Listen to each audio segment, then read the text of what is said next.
ఓం శ్రీమాత్రే నమః. ఓం గం గణపతయే నమః. ఓం నమః శివాయ. ఓం వాగర్ధావివ సంపృక్తో వాగర్ధ ప్రతిపత్తయే జగతః పితరో వందే పార్వతీ పరమేశ్వరో. పార్వతీ పరమేశ్వరాభ్యాం నమః.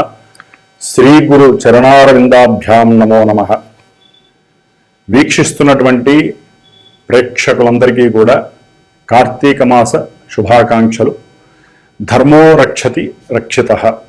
మన యొక్క సనాతన ధర్మాన్ని మనం కాపాడుకుంటూ రక్షించుకున్నట్లయితే మన యొక్క ఆచారాలు సాంప్రదాయాలని మనం గనక నిత్యము ఆచరిస్తూ దైవానుగ్రహాన్ని పొందటానికి జపరూపేణ, నామరూపేణ, స్తోత్రరూపేణ, హోమరూపేణ లేదా అభిషేక రూపేణ, కీర్తన రూపేణ, ఏదో రూపేణ మనము ఆ భగవద్ ధ్యానాన్ని గనక ఆచరించినట్లయితే శరీరము, మనసు, బుద్ధి అట్లాగే పంచేంద్రియాలు ఇవన్నీ కూడా చక్కగా నిలబడి మన యొక్క జీవితం మొత్తము కూడా శాశ్వతమైనటువంటి ఎన్నో శుభ ప్రక్రియల్ని అనుభవింపజేస్తూ జన్మ సార్థకతని ప్రసాదిస్తూ ఉంటాయి. ముఖ్యంగా వీక్షిస్తున్నటువంటి ప్రేక్షకులందరూ కూడా ఒక విషయాన్ని గుర్తుపెట్టుకోండి. ఈ గోచార కాలచక్రము మనకి శరీరం వంటిది. ఎందుకంటే ఇది చంద్రుడికి సంబంధించినటువంటిది. మనం జన్మించినటువంటి సమయంలో డేటు, టైము, ప్లేసు ఏదైతే ఉంటాయో అవి మాత్రమే మనకి ప్రాణం లాంటిది. ఎందుకంటే ఆ మనం పుట్టిన ఆ సమయానుకూలంగా మాత్రమే మనకి ఒక లగ్నము అనేటటువంటి ఒక ప్రాణము ఏర్పడుతుంది సూర్యుడి యొక్క ఉదయం ద్వారా అస్తమయం ద్వారా. కాబట్టి ఆ లెక్కల ద్వారా ఏర్పడినటువంటి ఈ ప్రాణము అంటే జన్మ లగ్నం అనేటటువంటిది దాన్ని బట్టే మనకి ఏ భావాలు ఏ విధంగా ఉంటాయి. అది ఆరోగ్యము, ధనము, విద్య, సహాయ సహకారాలు, ఇట్లా ముఖ్యంగా వివాహము, సంతానము, కర్మ, ఉద్యోగము, వ్యాపారము, అభీష్ట సిద్ధి, చివరికి మనం పోయేటటువంటి నిద్ర, ఇవన్నీ కూడా ఆ భావాలను బట్టి మాత్రమే ఆధారపడి ఉంటాయి. మరి అట్లాగే దశలు, అంతర్దశలను బట్టి కూడా మన యొక్క జన్మజాతకం రీత్యా మాత్రమే ఇప్పుడు కాలమానంలో ఈ గోచారము అన్వయిస్తూ ఉంటారు. కాబట్టి జన్మగోచారము అంటే ఇప్పుడు చెప్పేటటువంటి ఈ మేషరాశి నుంచి ద్వాదశ రాశి ఫలితాలు మీనరాశి వరకు కూడా కొంతవరకు మాత్రమే మనం అన్వయించుకోవడానికి అవకాశం ఉంటుంది.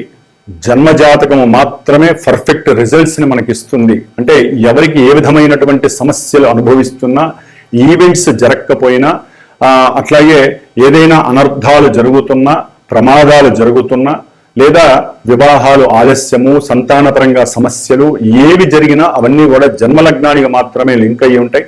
దశ అంతర్దశలు మాత్రమే మనల్ని ప్రభావితం చేస్తే గుర్తుపెట్టుకోండి. ఎందుకంటే కొంతమంది మాకు జన్మగోచారంలో చెప్పినవన్నీ జరగట్లేదండి అంటారు, కొంతమంది మాకు జరుగుతున్నాయండి అంటారు. కాబట్టి కొంతమంది ఇవన్నీ ట్రాష్ అని తీసేస్తారు. ఏది ట్రాష్ ఉండదండి, ప్రతిదీ కూడా గ్రహాలు ఇచ్చేటటువంటి ఫలితాలను బట్టే ఆధారపడి ఉంటాయి, అది గుర్తుపెట్టుకోండి. కాబట్టి ఎవరైనా జన్మజాతక రీత్యా తెలుసుకోవాలి అనుకుంటే చక్కగా మా యొక్క శ్రీమాత జ్యోతిషాలయ పీఠానికి ఫోన్ చేసి మీ యొక్క జన్మజాతక విశేషాలని చక్కగా తెలుసుకోవచ్చు. అట్లాగే ముఖ్యంగా మనకి ఈ యొక్క కాలచక్ర గోచారంలో ఇప్పుడు ప్రజెంట్ నవంబర్ 1 నుంచి నవంబర్ 30వ తేదీ వరకు కూడా కార్తీక మాస విశేష శుభాకాంక్షలు. అట్లాగే కార్తీక మాసంలో ఎన్నో విశేషమైనటువంటి పండుగలు మనకి కనిపిస్తూ ఉంటాయి. 5వ తారీఖు నవంబర్ 5 పౌర్ణమి, కార్తీక పౌర్ణమి కావచ్చు. 8వ తారీఖు సంకష్టహర చతుర్థి గణపతి పండగ కావచ్చు. అట్లాగే నవంబర్లో మనకి 18వ తారీఖు మాస శివరాత్రి, 20వ తారీఖు కార్తీక అమావాస్య గురువారము. అట్లాగే మార్గశిర మాసం కూడా వస్తుంది 21 నుంచి 26వ తారీఖు నవంబర్ 26వ తారీఖున మరి సుబ్రహ్మణ్య షష్ఠి, కుమార షష్ఠి. మనకి సంవత్సరానికి ఒకసారి ఆ సుబ్రహ్మణ్యేశ్వర స్వామి వారి యొక్క అనుగ్రహం మనకి లభిస్తూ ఉంటుంది. కాబట్టి వివాహం కానటువంటి వాళ్ళు, ఆలస్యమైనటువంటి వారు, దంపతుల మధ్య ఏదైనా ఎడబాట్లు జరిగినటువంటి వాళ్ళు, అట్లాగే జన్మజాతకంలో కుజదోషాలను ఉంటాయి. మన జన్మజాతకంలో లగ్నం నుంచి, చంద్రలగ్నం నుంచి కూడా 1, 2, 4, 7, 8, 12 ఈ స్థానాల్లో కుజగ్రహం ఉన్న కుజగ్రహ దృష్టి ఉన్నా కూడా కుజ శుక్రుల సంబంధము ఉన్నా కూడా ఎన్నో రకాలైనటువంటి సమస్యలు వివాహపరంగా కావచ్చు, సంధానపరంగా కావచ్చు, ఇట్లా కుజ దోషాలని మనకి ఎన్నో ఇబ్బందులు, కాలసర్పయోగ దోషంలో కూడా కుజగ్రహ ప్రభావం ఉంటుంది. అట్లాగే ముఖ్యంగా 28వ తారీఖు కాలభైరవాష్టమి. కాబట్టి ఇన్ని రకాల పండుగలు మనకి కార్తీక మాసంలో కనిపిస్తున్నాయి, మార్గశిర మాసంలో. కాబట్టి ఈ యొక్క కాలచక్రంలో ఇప్పుడు నవంబరు 17 వరకు కూడా సూర్యుడు మరి కాలచక్రంలో అధిష్టాన దేవత, అధినేత అయినటువంటి రారాజు అయినటువంటి సూర్య భగవానుడు ఆయన నీచస్థితి అయినటువంటి తులారాశిలో ఉండి, తర్వాత నవంబర్ 17 నుంచి కూడా చక్కగా మిత్ర రాశి అయినటువంటి కుజరాశిలోకి వెళ్ళి, అంటే వృశ్చిక రాశిలోకి ప్రవేశించేసి కుజుడితో కలిసి ఉంటాడు. అదేవిధంగా కుజగ్రహము ఈ అక్టోబర్ 27వ తేదీ నుంచి కూడా డిసెంబర్ 7వ తేదీ వరకు కూడా తన యొక్క స్వక్షేత్రమైనటువంటి వృశ్చిక రాశిలో ఉంటూ ఉంటుంది.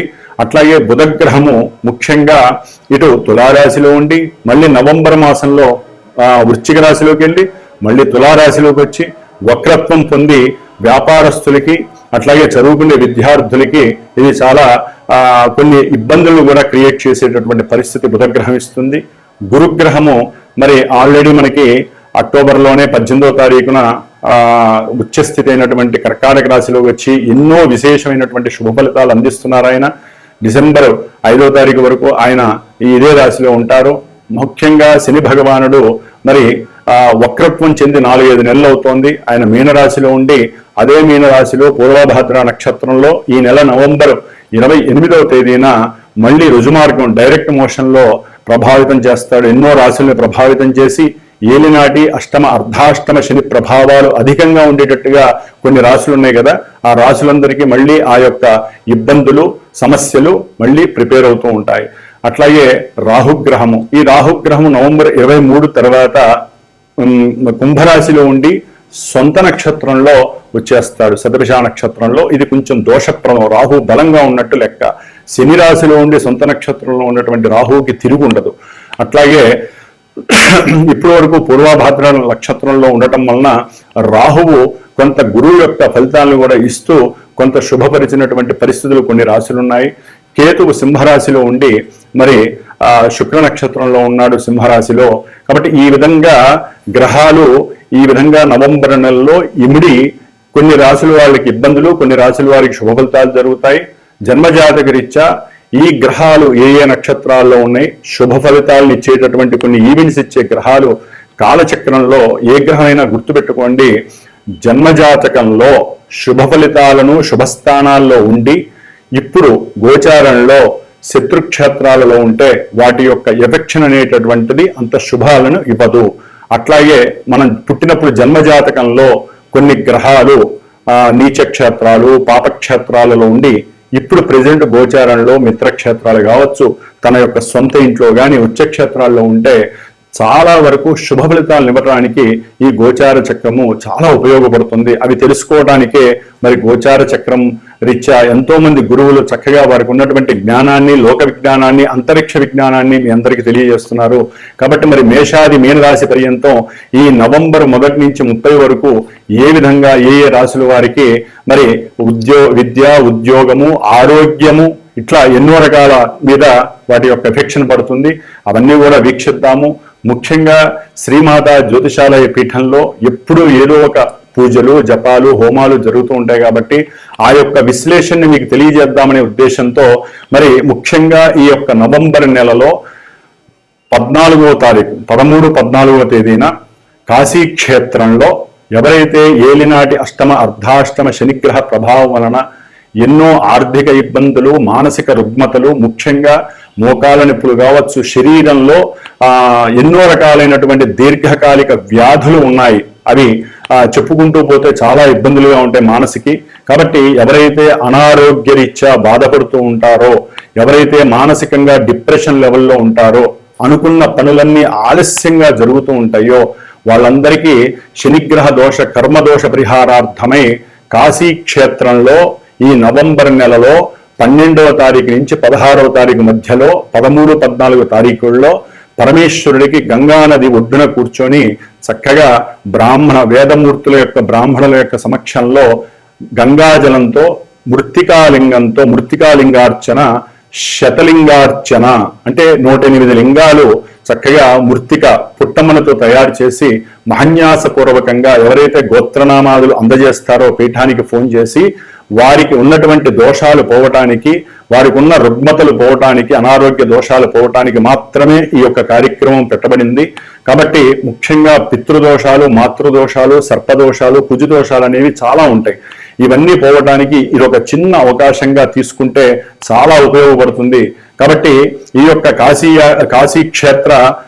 కాశీ క్షేత్రంలో చేసేటటువంటి ఈ యొక్క పూజలో రుద్రాక్షలకి కూడా అభిషేకం చేసి ఆ రుద్రాక్షలు వారికి ఇవ్వబడుతుంది. ముఖ్యంగా నవంబర్ 26వ తేదీన మార్గశిర మాసంలో వచ్చేటటువంటి సుబ్రహ్మణ్య షష్ఠి, స్కంద షష్ఠి రోజున పీఠంలో విశేషంగా 21వ తేదీ నుంచి 5 రోజులు 6 రోజులు స్వామివారి సర్పసూక్త పారాయణ అంటే కుజదోషాలు, సర్పదోషాలు ఉన్నటువంటి వారికి ఈ యొక్క సుబ్రహ్మణ్యేశ్వర స్వామికి ప్రీతికరమైనటువంటి రాహుకేతు దోష నివారణార్థమై సర్పసూక్త జపము, అట్లాగే 26వ తేదీన పీఠంలో ఉదయం నుంచి మధ్యాహ్నం వరకు కూడా కళ్యాణం, ముఖ్యంగా మగవాళ్ళకి లేదా స్త్రీలకి, కళ్యాణం కానటువంటి వాళ్ళకి, లేకపోతే కళ్యాణమై భార్యాభర్తలు విడిపోయినటువంటి వారికి అన్యోన్యత కొరకు, కళ్యాణం శీఘ్రంగా అవడానికి, జన్మజాతకంలో ఎవరికైనా కుజదోషాలు, రాహుకేతు దోషాలు ఉంటే వారికి మాత్రమే, ముఖ్యంగా ఈ కోర్టు కేసుల్లో ఎన్నో ఇబ్బందులు పడుతూ ఉన్నటువంటి వారు ఉంటారు, ఎన్నో రకాల సమస్యలు. కాబట్టి ఆ యొక్క సమస్యలు ముఖ్యంగా వివాహము, సంతానము, అట్లాగే విద్యలో ఆటంకాలు, వీటికి సంబంధించి కుజరాహుకేతు దోషాలు పోవడానికి సుబ్రహ్మణ్య షష్ఠి మనకి సంవత్సరానికి ఒకసారి వస్తుంది. ఆ రోజున శ్రీ వల్లీ దేవసేన సమేత శ్రీ సుబ్రహ్మణ్యేశ్వర స్వామి వారి యొక్క కళ్యాణం జరుగుతుంది. కాబట్టి కళ్యాణం కోరుకునేటటువంటి వాళ్ళు చక్కగా ఆ యొక్క కళ్యాణంలో పార్టిసిపేట్ చేయొచ్చు. హైదరాబాద్లోనే కాబట్టి వచ్చేవాళ్ళు చక్కగా రావచ్చు. అట్లాగే అదే రోజున కళ్యాణం అయిన తర్వాత హోమం ఉంటుంది, సుబ్రహ్మణ్య పాశుపత రుద్ర హోమము. దీంట్లో అన్ని రకాల హోమాలు వస్తాయి కాబట్టి చక్కగా ఆ హోమం వలన కూడా మీకు చాలా ఈ 2 కార్యక్రమాలు కూడా పీఠంలో విశేషంగా జరుపబడేటటువంటివి ఈ నవంబర్ నెలలో. కాబట్టి ఎవరైనా సరే పాల్గొనదలిచే వాళ్ళు ప్రత్యక్షంగా అయినా రావచ్చు. దూర ప్రాంతాల్లో ఉన్నటువంటి వాళ్ళు మా యొక్క పీఠానికి ఫోన్ చేసి మీ గోత్రనామాదులు ఇచ్చి దానికి తగినటువంటి దక్షిణని అందజేయగలిగితే గనక మీకు చక్కగా ఆ యొక్క కార్యక్రమాలు చేసి వాటి యొక్క ఫలితాన్ని ఇవ్వగలిగేటట్టుగా ఈ యొక్క పీఠము నిర్వహించబడుతోంది. కాబట్టి ఇప్పుడు మనం మీనరాశి పర్యంతం ఉన్నటువంటి 12 రాశి ఫలితాలని గురించి చక్కగా విపులీకరించి సూక్ష్మీకరించి తెలుసుకునే ప్రయత్నం చేద్దాం. ఓం గం గణపతయే నమః. కుంభరాశి వారికి ఈ నవంబర్ మాసంలో రాస్యాధిపతి అయినటువంటి శని భగవానుడు ఈ నెలాఖరు నుంచి 2వ స్థానంలో ఏలినాడి శని చివరి అంకంలో ఉంటాడు. కాబట్టి ఆ యొక్క ఫలితాలు కుటుంబపరంగా కొంత ఎడబాటు కలగటము, ఆర్థికంగా కొంత ధన నష్టము కలగటము, అంటే ఉద్యోగరీత్యా ఎక్కడికి ప్రయాణాలు చేసి రావటము, దూర ప్రాంతాలకి ఉద్యోగంలో ప్రమోషన్స్ రావటం ద్వారా కొంత కుటుంబానికి దూరం అవ్వటము, ఆర్థికంగా నష్టపోవటము, ఇల్లు మారటము, వాటి పైన. అట్లాగే మీ మాట కూడా కొంచెం తెలియకుండా మీరు నిదానంగా మాట్లాడినా దాంట్లో ఏదో సూక్ష్మార్థం గ్రహించి బంధువులతో ఆకస్మికంగా కొంత మీకు కుటుంబంలో గొడవలు వినే అవకాశం ఉంటుంది. అంటే పూర్వము పాతవి ఏవో విషయాలు కూర్చున్న వాళ్ళు కూర్చోకుండా ఏదో పెద్దవాళ్ళు మాట్లాడినట్టుగా మాట్లాడతారు. అది ధన విషయం కావచ్చు, కుటుంబంలో ఆ పెద్దవాళ్ళ గురించి ఇప్పుడు అవన్నీ ఎందుకు తంట అనేటటువంటి ఆలోచన అవతల వాళ్ళు మిమ్మల్ని బంధువులు ఎందుకు ఇట్లా గొడవలు పెడతావు అనేటటువంటి విషయాలు కూడా కుంభరాశి వాళ్ళకి ఎదురయ్యే అవకాశాలు ఉన్నాయి. ముఖ్యంగా విద్యార్థులకి మీ మాట కనుక సరిగ్గా లేకపోతే విద్యలో ఆటంకాలు, అనవసరంగా తల్లిగారితో విభేదాలు, కుటుంబపరమైన ఖర్చు, భార్యతో కొంచెం గృహంలో సరైనటువంటి సౌఖ్యత లేకపోవటము. ముఖ్యంగా చతుర్థ భాగ్యాధిపతి శుక్రుడైతే కనుక భాగ్యస్థానంలో ఉండటం, ఉన్నతమైనటువంటి విద్యల యందు ప్రవేశము, వీరు ముఖ్యంగా శుక్రుడికి సంబంధించిన సుగంధ ద్రవ్యాలు వ్యాపారస్తులు కానివ్వండి, జ్యువెలరీ వ్యాపారస్తులు, అట్లాగే చేనేత కార్మికులు, లేకపోతే వస్త్ర వ్యాపారులు, వీళ్ళందరికీ కూడా చాలా మంచి యోగదాయకమైనటువంటి సమయం లభిస్తోంది. మంచి ధనము అంటే ఈ కుంభరాశి వారికి సంబంధించినటువంటి భార్యాభర్తలు సంప్రదించుకోవటము, లేదా వెహికల్కి సంబంధించినటువంటి, లేకపోతే ఇలాంటి బంగారపు లేదా వస్త్రాలకి సంబంధించినటువంటి, పత్తికి సంబంధించినటువంటి ఇలాంటి వ్యాపారాల యందు సుముఖత చూపిస్తూ ఉంటారు. రియల్ ఎస్టేట్ వ్యాపారం కూడా వీరికి ఎక్కడో ఒక అవకాశం కలుగుతూ ఉంటుంది. ఇట్లా చేసుకుంటే బాగుంటుంది, ఈ వ్యాపారంలో మీరు ఇంత ఇంటర్ఫీర్ అయితే బాగుంటుందని కొంచెం అక్కడ ఆలోచించండి. ఎందుకంటే రవి 10లో ఉండటం ద్వారా గవర్నమెంట్ పరమైనటువంటి ఉద్యోగ అవకాశాలు వీరికి సక్సెస్ కలగడానికి అవకాశం ఉంటుంది. కానీ వ్యాపారంలో ఈ సేల్స్ అంటే మీరు ఏదైనా గృహాలని అమ్మటము, దాని ద్వారా ధనాల్ని అంటే పాత గృహాలు ఉంటాయి కదా వాటిని అమ్మటము, లేకపోతే రీసేల్ చేసేటటువంటి వ్యాపారం రియల్ ఎస్టేట్లో ఉంటాయి వాటిని అమ్మడం ద్వారా కూడా మీకు ఆకస్మికంగా కొంత ధనలాభం కలగడానికి అవకాశం ఉంటుంది. ఏదేమైనప్పటికీ రవి వీరికి ఈ యొక్క నవంబర్ 17 తర్వాత కొంత అనుకూలమైనటువంటి ఉద్యోగాలలో చాలా మార్పులు కలుగుతాయి. ఎప్పటి నుంచో అంతర్గతంగా బాగా మసులుతూ ఉంటుంది వీరికి ఉద్యోగం ఇవ్వాలా వద్దా అని, అది సక్సెస్ అయ్యే అవకాశం కూడా కలుగుతుంది. రవిగ్రహం చాలా అనుకూలిస్తోంది, గురువు యొక్క అనుకూలత. కాబట్టి సేవకా వృత్తిలో మీకు గుర్తింపు లభిస్తుంది, మంచి ఆ ఉద్యోగం ద్వారా ఉన్నతమైనటువంటి కీర్తి, ఉన్నతమైనటువంటి అనుకూలత కలుగుతుంది. ఒకవేళ ఏదైనా మీరు గృహ కట్టడాలకో లేకపోతే భూమి పరంగా ఏదైనా అప్పు చేస్తుంటే అవి ఈ ఉద్యోగం ద్వారా కొంత అభివృద్ధి కలిగి ధనపరంగా వృద్ధి కలిగి మీకు చక్కగా అవన్నీ అప్పులు తీర్చే పరిస్థితి కూడా కనిపిస్తుంది. ఏదేమైనప్పటికీ కూడా జాతకంలో మీకు ఏదైనా కొంత ప్రతికూలమైన పరిస్థితులు ఉంటే తప్ప గోచారంలో మాత్రము కొంత రవి బలము బాగుంది, కుజబలము బాగుంది. అట్లాగే గురుడు ఒక రకంగా 6లో ఉండటం ద్వారా అనారోగ్యపరంగా అంటే హార్ట్ పరంగా కావచ్చు, లేకపోతే ఏదైనా బ్యాక్ పెయిన్స్ ద్వారా ఇలా ఏదైనా కొంచెం అనారోగ్య సమస్యల వలన ఆర్థికంగా నష్టపోతారేమో కానీ, లేకపోతే ప్రయాణాల పరంగా కొంత ధన నష్టం ఉంటుందేమో కానీ, ఒక రకంగా ఉద్యోగపరంగా అయితే కొంత అనుకూలమైన పరిస్థితులు. గవర్నమెంట్ జాబ్స్కి మాత్రం ఇది అనుకూలమైన సమయంగా మీరు భావించవచ్చు. అయితే రాశిలోనే రాహువు, సప్తమంలో కేతువు, రాహుకేతువుల దోషం మంచిది కాదు. కాబట్టి ఈ నెలలో మనం చేసేటటువంటి పీఠంలో చేసేటటువంటి సుబ్రహ్మణ్య హోమం కానీ, లేకపోతే కాశీ క్షేత్రంలో చేసేటటువంటి శనికి సంబంధించిన దోష పరిహారార్థన చేస్తున్నాం. కాబట్టి ఈ యొక్క శివ శతలింగార్చన కార్యక్రమంలో కానీ చక్కగా పాల్గొనే అవకాశం తీసుకోండి. లేకపోతే మీ దగ్గరలో ఉన్నటువంటి శివాలయంలో రుద్రాభిషేకము, లేదా సుబ్రహ్మణ్య స్వామికి మీరే వెళ్ళి పాలు పోయటము, ఇలాంటివన్నీ చేసుకొని మీకున్నటువంటి భార్యాభర్తల మధ్య ఎడబాటు లేకుండా కాపాడుకోవడానికి ప్రయత్నం చేయండి. అనవసరంగా మాట అనుకొని లేనిపోని సమస్యలు సృష్టించుకోకండి. అట్లాగే సంతాన రీత్యా ఒక్కోసారి అనుకూలంగా ఉంటుంది, ఒక్కోసారి వారికి అది బెడిసి కొట్టి లేనిపోని అవమానాలు, భంగపాటులు కలిగటము, అట్లాగే మీ యొక్క మేధస్సు అకస్మాత్తుగా లోపభూయిష్టం కావటము, బుద్ధిమాంద్యం కలగటము, ఇలాంటివి కూడా కలగటము, లేదా సంతానానికి సంబంధించినటువంటి అనారోగ్య లోపాలు కొంచెం మిమ్మల్ని బాధిస్తూ ఉంటాయి. ఇంతదాన్ని అంత చేసుకోవటం అనారోగ్యాన్ని, ఇది మీ బుద్ధికి పరీక్షగా మీరు భావించండి. ఏ విషయంలో కూడా మీరు ఎక్కువగా అతిగా ఆలోచించకండి, దానివల్ల లేనిపోని మానసిక డిప్రెషన్స్ కలుగుతాయి. కాబట్టి మీరు చక్కగా శనిగ్రహానికి, రాహుకేతు గ్రహాలకి సంబంధించినటువంటి దుర్గాదేవి ఆరాధన, హనుమత్ ఆరాధన, సుబ్రహ్మణ్య ఆరాధన మీకు సమస్తము ఎల్లవేళలా శ్రేయోదాయకము. ఓం శ్రీ సుబ్రహ్మణ్యేశ్వరాయ నమః. వీక్షిస్తున్నటువంటి ప్రేక్షకులందరికీ ఒక చిన్న విన్నపం అండి. మనకి ఈ యొక్క కమ్యూనికేషన్ అంటే ఇంటర్నేషనల్ కమ్యూనికేషన్ కావచ్చు, దూరాభారాల్లో ఉన్న వాళ్ళు కావచ్చు, మనకి దగ్గరలో ఉండి ఎప్పుడు మనం సెల్ ఫోన్ వాడుతూ ఉంటాం. ఆ సెల్ ఫోన్లో ఎక్కువగా యాక్టివేట్ చేసేది మనము వాట్సప్. అంటే కమ్యూనికేషన్లో ముఖ్యమైనటువంటి భాగం ఏదైనా అంటే సెల్ ఫోన్లో వాట్సప్. తెల్లారు లేస్తే వాట్సప్ ఆన్ చేస్తే మన బంధువుల ద్వారా కావచ్చు, ఆయన ద్వారా కావచ్చు, తల్లి, తండ్రి, కొడుకు ఎవరైనా సరే ఆ వాట్సప్ అనేటటువంటి ఆ వాట్స్ యాప్ని ఎక్కువగా యూజ్ చేస్తూ చాలా తన్మయత్వాన్ని, ఆనందాన్ని, ఎక్కడెక్కడ విషయాలని మనం చేరవేసుకుంటూ వాట్సప్ అనే ద్వారా చక్కగా వీడియో కాల్లో మాట్లాడతాం, మామూలుగా వాయిస్ కాల్ మాట్లాడతాం, మెసేజ్లు పంపిస్తూ తీసుకుంటూ ఉంటాం. మరి ఇటువంటి వాట్సాప్ని మరి ప్రస్తుత పరిస్థితుల్లో మరి ఇది అమెరికా యాప్ అని చెప్పి విన్నాను. మరి అమెరికాలో ఉన్న ఫ్లక్చువేషన్స్ వలన మరి దేని వలన తెలియదు, వాట్సప్ అనేటటువంటిది మనకి పెద్ద అగాధమైనటువంటి విషయం అయిపోయింది. వాట్సాప్లో మెసేజ్లు నెలకి ఇన్ని మాత్రమే పరిమితం చేస్తూ ఒక వ్యక్తికి ఒక మెసేజ్ చేస్తే అది పోతోంది. ఒక 250 మందికి మెసేజ్ చేయాలంటే ఒక్కసారే జరుగుతోంది.